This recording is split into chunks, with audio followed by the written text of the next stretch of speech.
সালমান আল ফারিসি রাদিয়াল্লাহু আনহু উনি আরব মানুষ ছিলেন না, নন আরব ছিলেন, পার্সিয়ান, ফার্সিতে কথা বলতেন, মানে ইরান থেকে এসেছিলেন। উনি প্রথমে অগ্নি উপাসক ছিলেন। কি ছিলেন?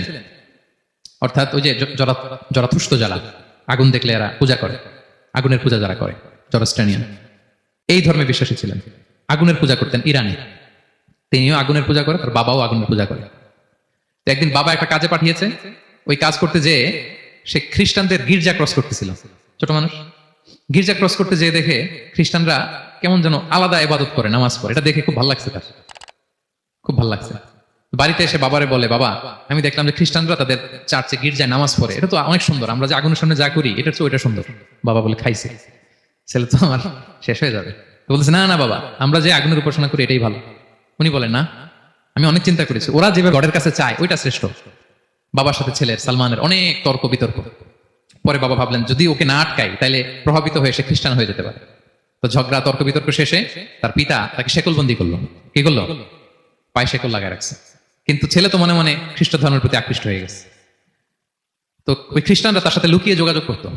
সালমান ওই খ্রিস্টানদেরকে বলল যে, তোমাদের খ্রিস্টান ধর্মের উৎপত্তি কোথায়? বলে, সিরিয়াতে। বলতেছে, এখান থেকে কোনো কাফেলা সিরিয়া যাবে নাকি? বলতেছে, হ্যাঁ, মিশনারি ওয়ার্কে একটা কাফেলা আসতে যাবে। বলতেছে, যেদিন যাবে আমাকে বলবো। তো যেদিন যাবে তাকে এসে বলা হয়েছে তার বাবা নাই, সে শেকল ভেঙে শেকল সহ কাফেলার সাথে যে জড়িত হয়েছে। দেখেন বিশ্বাস, আদর্শ মানুষকে কিভাবে উজ্জীবিত করে। উনি চলে গেলেন সিরিয়াতে। সিরিয়াতে যে এক পাদ্রির হাতে বায়াত হলেন, কিন্তু এই পাদ্রিটা ছিল ভণ্ড। সে খ্রিস্টানদের দান সদকা নিয়ে গরিবদের না দিয়ে নিজেই খেয়ে ফেলতো।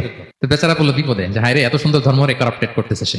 পরে এই পাদ্রি যখন মারা গেল, সালমান সে আরেক পাদ্রির কাছে গেল। আরেক পাদ্রির কাছে গেল, ওই পাদ্রি আবার অনেক ভালো, খুবই ইবাদত করে।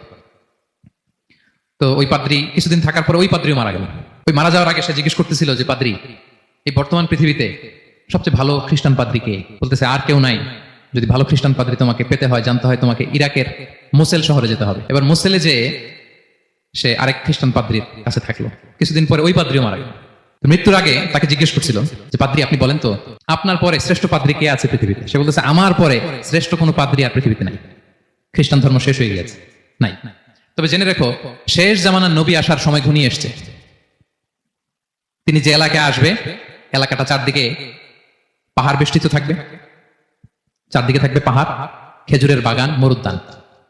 তাকে চেনার আলামত আছে। কি আছে? আলামত আছে। এক নম্বর আলামত হচ্ছে, ওই শেষ নবীকে দানের খাবার দিলে তিনি খায় না, কিন্তু উপহার দিলে সে নেয়, খায়। আর তার পিঠে দুই কাঁধের মাঝখানে একটা নবুয়তির মোহর আছে। সুবহানাল্লাহ। যদি পারো তার কাছে যে বায়াত হও। সালমান আল ফারিসি পাগল হয়ে গেছে ওনার সন্ধান পাওয়ার জন্য, কিভাবে যাবে কিভাবে যাবে। তো উনি কিছু ছাগল পালতেন। একটা কাফেলা তিনি পেলেন, যে কাফেলা আরব কাফেলা, বনু কালবের কাফেলা, আরব দেশে যাচ্ছে। তাদের সাথে তিনি চুক্তি করলেন যে, আমার যত ছাগল আছে এই ছাগলগুলো তোমাদের দিয়ে দিব, তোমরা কি ওই এলাকায় আমাকে পৌঁছে দিবা? তারা বললেন, হ্যাঁ পৌঁছে দিব। সব ছাগল দিয়ে দিলেন, রওনা হইলেন ওই এলাকায়। মাঝপথে তারা তার সাথে জুলুম করলো, অন্যায় আচরণ করলো। তাকে দাস হিসেবে বিক্রি করে দিল ইহুদিদের কাছে। ওয়াদি আল কোরআন নামে একটা জায়গা আছে, ওখানকার এক ইহুদির কাছে বিক্রি করে দিল। সে ইহুদির কাছে দাস হিসেবে থাকতে আরম্ভ করলো। অনেকদিন পরে, মদিনার পূর্ব নাম কি দেখি কে বলতে পারে? হ্যাঁ, মাশাআল্লাহ। তো মদিনার পূর্ব নাম হচ্ছে ইয়াসরিব। তো ইয়াসরিবের এক ইহুদি, বনু কুরাইজার ইহুদি, সে আসছে ওয়াদি আল কোরাতে তার কাজিনের কাছে। এসে দেখে নতুন এক দাস পাইছে, বলছে, আমি কিনবো, তুমি কিনতে চাও? তার কাছে বিক্রি করে দিল। তখন ইয়াসরিবের ওই ইহুদি, বনু কুরাইজার, সালমান আল ফারিসিকে নিয়ে ইয়াসরিবে চলে গেল। সুবহানাল্লাহ। মদিনার আগের নাম কি? বিষ্ণু ইসলাম মক্কা থেকে হিজরত করে কিছুদিন পরে কই যাবেন? সত্যের অনুসন্ধানী যদি আপনি হন, সত্য আপনি পাবেনই, সত্যের কাছে আপনি পৌঁছাবেন, এতে কোনো সন্দেহ নেই। দেখেন, বিষ্ণু ইসলাম ওই এলাকায় আসবেন, আসার আগে আল্লাহ তাআলা সালমানকে নিয়ে ওখানে পৌঁছায় দিয়েছে।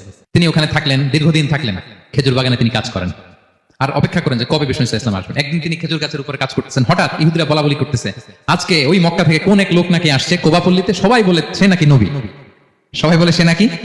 এই কথা শুনে উনি খুশিতে ওই খেজুর গাছ থেকে ধপাস করে নিচে পড়ছে। নিচে পরে মালিককে বলতেছে, কে আসছে কে আসছে। এই কথা শুনে মালিক রেগে মেগে তাকে মারতে আরম্ভ করলো, যে তোমার জেনে কি লাভ, যাও এখান থেকে। তার মানে সুবহানাল্লাহ, সালমান আল ফারিসি তিনি জেনে গেলেন যে বিষ্ণু ইসলামের আগমন ঘটেছে। আপনারা জানেন যে হিজরতের যে রুটটা, বিষ্ণু ইসলাম সরাসরি ইয়াসরিবে বা মদিনায় না ঢুকে প্রথমে কুবাতে ঢুকেছিলেন, কুবাপল্লীতে কিছুদিন ছিলেন, মসজিদে কুবা নির্মাণ করেছেন।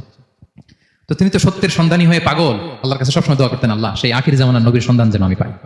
সালমান আল ফারিসি রাদিয়াল্লাহু তাআলা আনহু, ওই যে তার পাদ্রীর শিখিয়ে দেয়া যে আলামত, তিনি দেখলেন ঠিকই তো ইয়াসরিবের দুই দিকে হাররা আছে, মানে পাহাড় বেষ্টিত, আবার খেজুরের বাগান আছে। এবার তিনটা যে আলামত দিয়েছিল, ওই আলামত চেক করার জন্য কিছু খেজুর নিয়ে কুবায় চলে গেলেন। কুবায় যেয়ে দেখেন বিষ্ণু ইসলাম সাহাবাদের নিয়ে বসা। তো তিনি বিষ্ণু ইসলামের সাথে পরিচিত হয়ে বললেন, এই যে কিছু সাদাকার খেজুর আমি আপনার জন্য এনেছি, নেন। বিষ্ণু ইসলাম বললেন, ওই যে ওদেরকে দাও, ওই যে গরিব সাহাবারা, ওদেরকে দাও। বিষ্ণু ইসলাম খেলেন না। সে মনে মনে বলতেছে, এই তো একটা পেয়ে গেছি, একটা পেয়ে গেছি।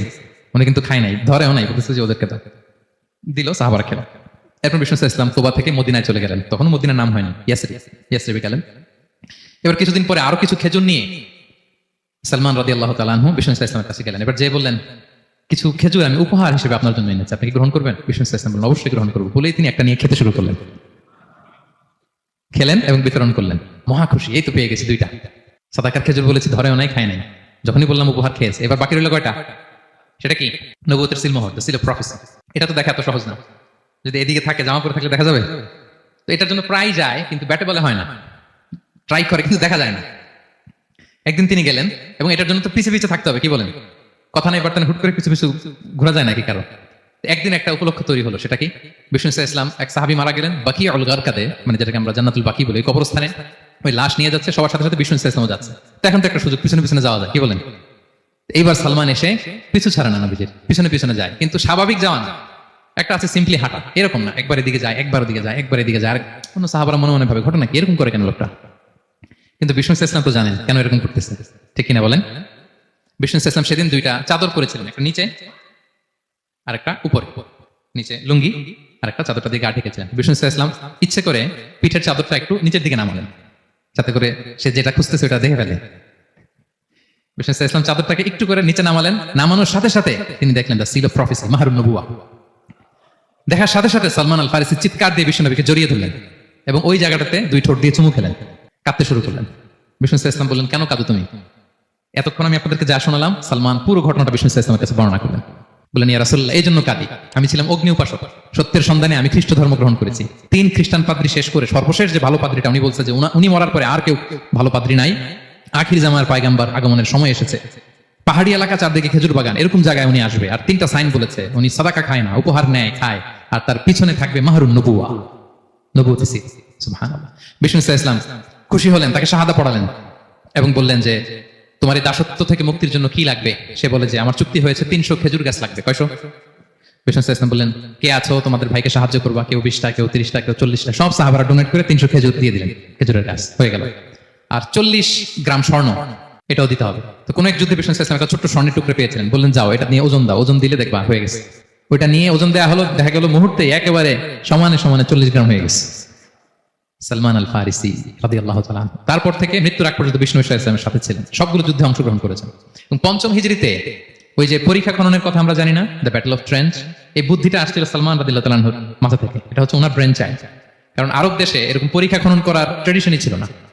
উনি তো আরব দেশের না, আসছে পারস্য থেকে। ওনার এই বুদ্ধি পরামর্শ নিয়ে বিষ্ণু ইসলাম 5ম হিজরিতে পুরো মদিনার চারদিকে খনন করে এই পরীক্ষা করেছেন।